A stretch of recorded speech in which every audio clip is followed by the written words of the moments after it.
علماء جس پر اعتماد کریں اور جس کے علم اور تقوی پر علماء کرام اعتماد کریں وہ مقبولیت عند اللہ کی دلیل ہے۔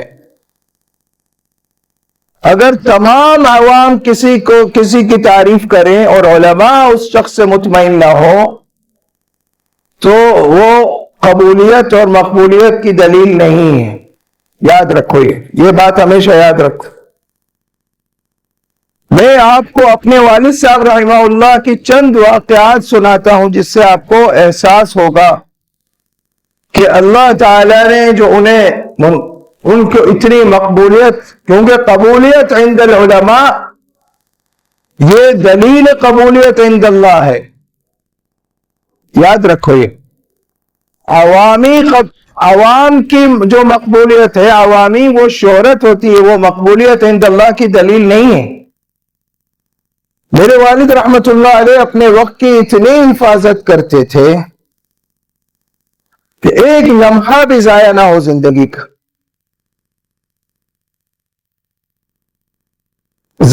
جب تصنیفی کام کرتے تھے تو بھی زبان سے تلاوت اور اذکار جاری رہتے تھے، اور مہمان ملنے کے لیے آتے تھے تو ان سے ملاقات کرتے تھے، حال چال پوچھتے تھے، پھر اپنے تصنیفی کام میں مصروف ہو جاتے تھے۔ مہمان ابھی بیٹھے ہوئے ہیں، ان کے لیے چائے منگوائی، مہمان چائے پی رہا ہے، وہ اپنا کام کرتے ہیں، 2-4 سطریں لکھ کر پھر مہمان سے تھوڑی سی گفتگو فرماتے تھے، پھر اپنے کام میں مصروف ہو جاتے تھے۔ اور اس دوران ذکر بھی ہر تھوڑی دیر میں سبحان اللہ والحمد للہ ولا الہ الا اللہ واللہ اکبر اور صلی اللہ علی النبی الامی محمد وآلہ وبارک وسلم بار بار اتنی آواز سے پڑھتے تھے کہ جو حاضرین تھے وہ سنتے تھے۔ اس میں ان کے بھی جو حاضرین ہیں ان کو بھی تذکیر ہو جاتی تھی، ذکر الہی کی تذکیر ہو جاتی تھی، اور درود شریف کی بھی تذکیر ہو جاتی تھی۔ اور تصنیفی کام انہوں نے، یعنی آپ دیکھیں وہاں پر ایک شہر ہے، میں ایک مثال سے سمجھا رہا ہوں کتنا اپنے وقت کی حفاظت کرتے تھے۔ ایک شہر ہے وہاں پر یمبو، مدینہ منورہ سے تقریباً 250 کلومیٹر، وہاں پر ساحل ہے، سمندر ہے، بہت صاف ستھرا خوبصورت سمندر ہے۔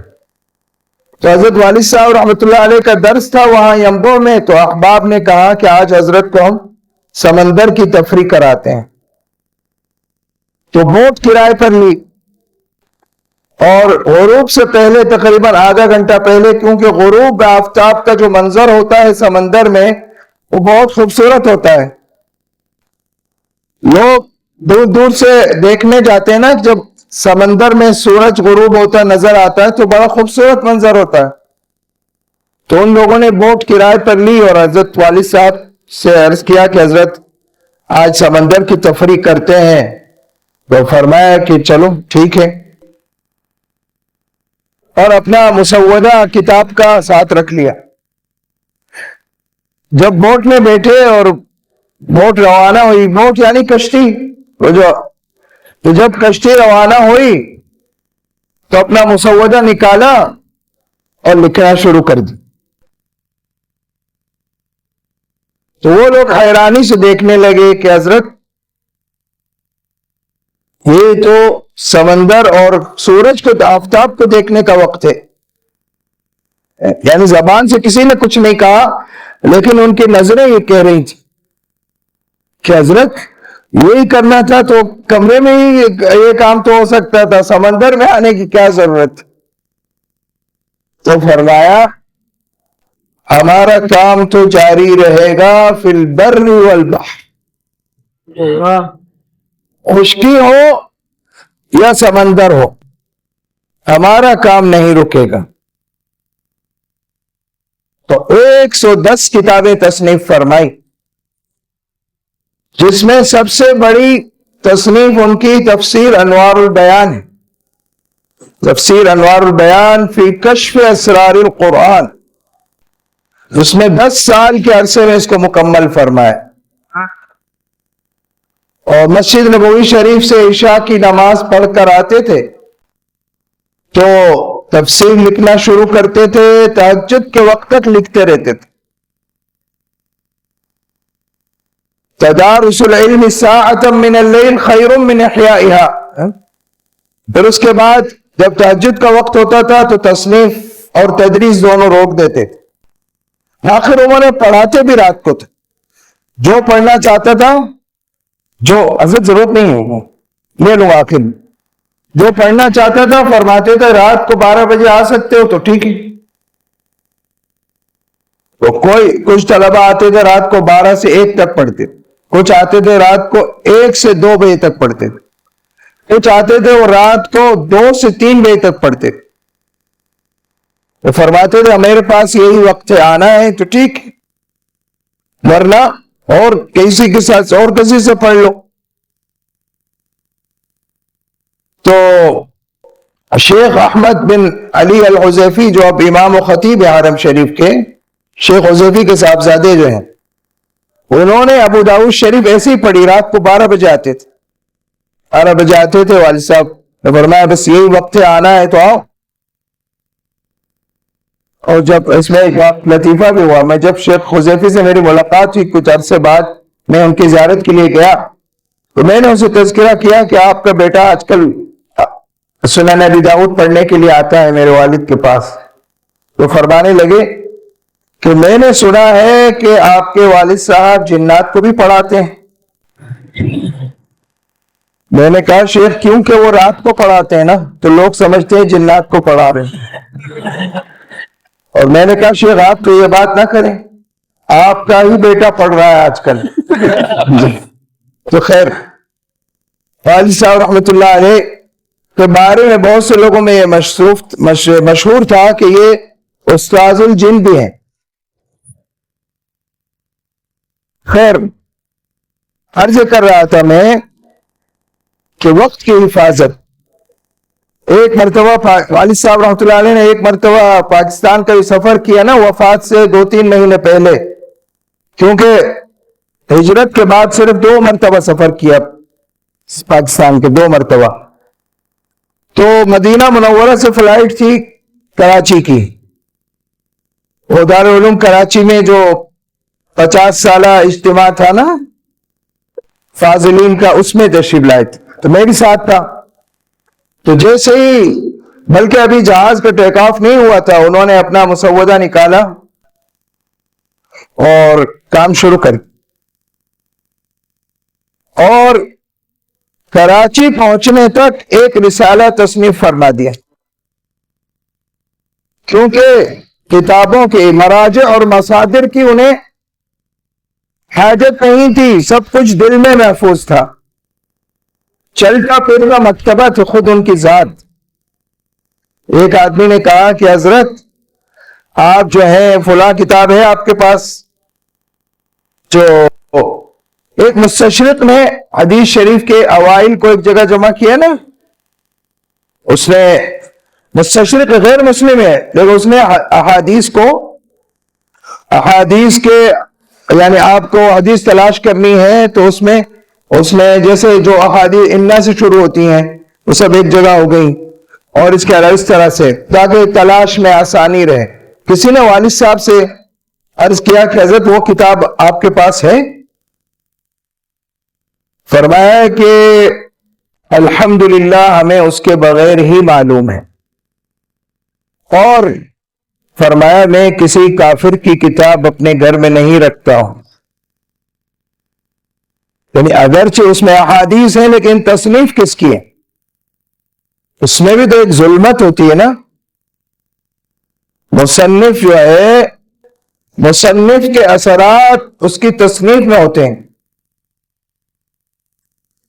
اسی لیے ہمارے اکابر تو فرماتے تھے کہ جو گمراہ لوگ ہیں ان کی جائز باتیں بھی مت پڑھو، کیونکہ اس کی جائز باتوں میں بھی ظلمت ہوگی. اور اللہ والوں کی جو غیر دینی بات ہوگی نا، عام دنیاوی بات، اس میں بھی نورانیت ہو. اس لیے امام مالک رحمہ اللہ نے فرمایا لیس العلم بکثرت الروایہ، انما هو شیء یضعہ اللہ فی القلب، فرمایا کثرت روایت کا نام علم نہیں ہے، بلکہ علم تو وہ ہے جو اللہ دل پر نازل کرتا ہے، یعنی خشیت اور معرفت، خشیت الہی اور معرفت الہیہ، اگر یہ حاصل نہیں ہے تو کچھ بھی نہیں۔ کل بھی میں نے عرض کیا تھا کہ اگر معلومات کا نام علم ہوتا تو اس وقت گوگل سے بڑا کوئی عالم نہیں ہے۔ معلومات کا نام علم نہیں ہے، معلومات اور چیز ہے، علم اور چیز۔ چنانچہ ایک شعر میں نے پڑھا تھا، حضرت مفتی شفیع صاحب رحمہ اللہ نے لکھا ہے کہ وہ علم نہیں جہل ہے، دکھائے نہ جو راہ دوست، اور مجلس وہ ہے وبال جہاں یاد حق نہ ہو۔ ہر وہ مجلس وبال ہے جس میں اللہ کی یاد نہ ہو اور رسول اللہ صلی اللہ علیہ وسلم پر درود نہ پڑھا جائے۔ نتن المجلس دور ہوتا ہے ذکر اللہ سے اور صلاۃ و سلام سے، ورنہ وہ مجلس حسرت ہوگی قیامت کے دن جہاں اللہ کا نام نہ لیا اور رسول اللہ صلی اللہ علیہ وسلم پر درود نہ پڑھا۔ تو طلباء سے میری گزارش ہے، پہلے تو میں اپنے آپ کو نصیحت کرتا ہوں، پھر آپ حضرات کو، کہ وقت کی قدردانی کرو۔ خاص طالب علمی کے زمانے میں بھی اگر تم نے وقت کی قدردانی نہیں کی پھر بعد میں کفے افسوس ملو گے، کیا فائدہ ہے؟ لہذا وقت کی قدردانی کرو۔ نیند بھی پوری کرنا ضروری ہے، تاکہ نیند پوری ہوگی، طبیعت میں نشاط ہوگا تو بے توجہ کے ساتھ پڑھ سکو گے، عبارات بھی یاد کر سکو گے، اساتذہ کی شرح بھی سمجھ سکو گے۔ لہذا ایسی رہبانیت بھی اختیار نہ کرو کہ نیند بھی کم کر رہے ہیں۔ جب میں دارالعلوم میں پڑھتا دورہ حدیث کے لیے بھی آیا تھا دارالعلوم کراچی، کیونکہ موقوف علیہ تک تو والد صاحب نے مجھے خود پڑھایا تھا، لیکن دورہ حدیث کے لیے میں دارالعلوم کراچی گیا تھا۔ اس زمانے میں ایک طالب علم تھا، ہم دیکھتے تھے اس کو کہ وہ ایسا مجاہدہ کرتا تھا جو شرعن جو ہے، جس کا حکم بھی نہیں ہے، اجازت بھی نہیں۔ مثلا اب وہاں دھوپ ہے فرش پر، تو سائے کی جگہ چھوڑ کر وہاں پر سنت اور نوافل وہاں پڑھتا تھا۔ کیوں ویسا کرتے ہو؟ کہتا تھا کہ نفس کو تکلیف دیتا ہوں، یعنی اس کے نزدیک ایذاء النفس جو ہے اس کا ثواب گویا تھا۔ تو پھر تھوڑے دن میں بیچارے کے جو ہے اعصاب جواب دے گئے، اور پھر وہ اتنا ذہین طالب علم تھا، لیکن اور اس کو بہت سی چیزیں مستحضر تھیں۔ جب میں جاتا تھا وہاں چائے پینے تو وہ بڑی بڑی علمی باتیں کرتا تھا، لیکن بغیر مصلح کے، بغیر مرشد کے اپنے طور پر جو کام کیا جائے اس میں نقصان ہوتا ہے۔ تو دیکھیں، میں نے جو ہے دورہ حدیث جب کیا تو میں نے بخاری شریف حضرت مولانا صاحبان محمود صاحب رحمۃ اللہ علیہ سے پڑھی، تو میں نے حضرت سے ہی دورہ حدیث کے بعد حضرت سے ہی اصلاحی تعلق بھی قائم کیا، حضرت مولانا صاحبان محمود صاحب رحمۃ اللہ علیہ سے۔ اور حضرت کی وفات کے بعد حضرت مولانا حکیم محمد اختر صاحب رحمۃ اللہ علیہ سے اصلاحی تعلق قائم کیا، اور حضرت نے مجھے اجازت بھی عنایت فرمائی، اور وہ بھی بالکل مدینہ منورہ میں گنبد خضرا کے سامنے، اور یہ بھی فرمایا کہ شدید قلبی تقاضے کی وجہ سے آپ کو اجازت دے رہا ہوں۔ اس وقت میری عمر 33 سال تھی، 33 سال عمر تھی جب حضرت نے اجازت دی، اور یہ فرمایا کہ بس مجھ پر اس وقت دل پر شدید تقاضا ہے کہ میں آپ کو اجازت۔ تو اللہ تعالی حضرت کے اس حسن ظن اور اس اچھے گمان کی لاج رکھے، اور اللہ پاک ان اکابر کا فیض میرے ذریعے آگے بڑھائے قبولیت کے ساتھ اور مقبولیت کے ساتھ۔ تو والد صاحب کیونکہ میرے اولین استاد جو ہیں نا، حفظ قرآن کے بعد میں نے سب کچھ والد صاحب سے پڑھا، یعنی نحو و صرف اور یہ کیا نام ہے، تفسیر، اصول تفسیر، حدیث شریف، مصطلح الحدیث اور فقہ اور اصول فقہ، سب والد صاحب سے پڑھا میں نے۔ ہاں منطق جو ہے اس میں والد صاحب رحمہ اللہ جو ہے منطق میں مہارت کے باوجود منطق نہیں پڑھائی، مجھے فرمایا فلاں استاد سے جا کے پڑھ لو، کیونکہ وہ کیا نام ہے اس کا، بس وہ ان کو قال اللہ و قال الرسول ہی میں مزہ آتا تھا، لیکن یہ ہے کہ منطق فلاں استاد سے پڑھ لو، باقی جو ہے سب کچھ خود پڑھا ہے۔ پھر جب میں دورہ حدیث کر کے واپس پہنچا تو پھر میں نے والد صاحب رحمۃ اللہ علیہ سے کئی کتابیں دوبارہ پڑھی، بخاری شریف بھی دوبارہ پڑھی اور سنن ابی داؤد اور موطا امام مالک، الشمائل المحمدیہ، سب میں نے، کیونکہ والد صاحب رحمہ اللہ سے مجھے بہت زیادہ مناسبت تھی، سب سے زیادہ عقیدت انہی سے تھی، اور وہ صرف باپ نہیں تھے بلکہ مصلح و مربی و معلم سبھی کچھ تھے نا، تو ان کا سایہ اٹھ جانے کے بعد پھر اللہ تعالیٰ نے مجھے حضرت مولانا حکیم محمد اختر صاحب رحمہ اللہ کی شفقتیں نصیب فرمائی، اور بہت شفقت حضرت کی رہی، اور اس دور کے تقریباً تمام بزرگوں کی شفقتیں حاصل رہیں، حضرت مفتی رشید احمد صاحب لدھیانی رحمۃ اللہ علیہ، حضرت مولانا محمد یوسف لدھیانی رحمۃ اللہ علیہ، اور بڑے بڑے جو اکابر تھے سب سے ہی الحمدللہ سب کے، یعنی ان کی مجالس میں حاضری اور ان سے کسب فیض کا موقع اللہ نے عنایت فرمایا۔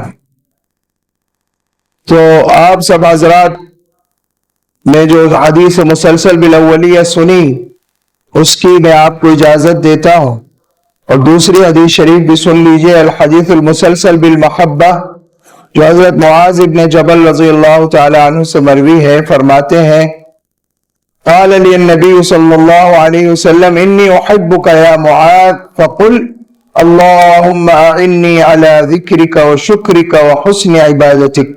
ایک دفعہ یہ دعا میرے ساتھ پڑھ لیں، اللہم اعنی علی ذکرک و شکرک و حسن عبادتک۔ وفي رواية قال أخذ النبي صلى الله عليه وسلم بيدي فقال يا معاذ إني أحبك يا معاذ فلا تدعن دبر كل صلاة تقول اللهم أعني على ذكرك وشكرك وحسن عبادتك۔ تو آپ سب سے إني أحبكم في الله جميعا فلا تدعوا بعد كل صلاة هذا الدعاء۔ اور تیسری حدیث المسلسل بالمصافحہ ہے جو حضرت انس رضی اللہ عنہ سے مروی ہے، لیکن جیسا کہ عرض کیا کہ ماشاءاللہ طلباء کی تعداد بہت زیادہ ہے اور ہمارے پاس وقت نہیں ہے ایک ایک سے مصافحہ کرنے کا۔ آپ حضرات سے مصافحہ تو ہمارے لیے سعادت ہے لیکن موقع نہیں، تو آپ مہمان پر ترس کھاتے ہوئے مصافحہ کی کوشش نہ فرمائے، اللہ تعالی آپ کو اس اکرام پر بہت اجر عظیم عطا فرمائے، ٹھیک ہے؟ تو کل جو ہے نا، کل اور پرسوں ایسا ہوا کہ کادو ان یقتلوننی، تو وہاں تک گاڑی تک پہنچنا مشکل ہو گیا۔ تو ان کی محبت دیکھیں، آپ حضرات کی جو محبت اور عقیدت ہے اس کے دل و جان سے قدر ہے، اور سعادت تو میری ہے، آپ سے مصافحہ کرنا میری سعادت، کیونکہ آپ طالب علم ہیں اور طالب علم کا مقام اللہ کے یہاں بہت اونچا ہے، لیکن وقت نہیں ہے، تو اس لیے اس سے مصافحہ کی اجازت تو ہے اس سند سے، ٹھیک ہے؟ اور اس کی ترتیب یہ ہوگی کہ یہاں پر جو اساتذہ ہیں آپ کے اور شیخ الحدیث اور اساتذہ اور محتمیم اور نائب سب سے مصافحہ ہو چکا ہے، اور جیسا کہ کل حضرت مولانا حضرت مفتی گوہر علی شاہ دامت برکاتہم نے فرمایا تھا کہ بھئی ہم لوگ احناف ہیں، اور احناف کا اصول یہ ہے کہ امام کی قرات سب کے لیے کافی ہے۔ ٹھیک ہے جی؟ تو محتمم اور اساتذہ سے مصافحہ ہوا، آپ جو ہے نا اسی نیت سے مصافحہ کر لیجئے گا ان حضرات سے، ایک واسطے کا اضافہ ہو گیا نا، اور وہ پہلے ہی آپ کے استاذ ہیں۔ بارک اللہ فیک۔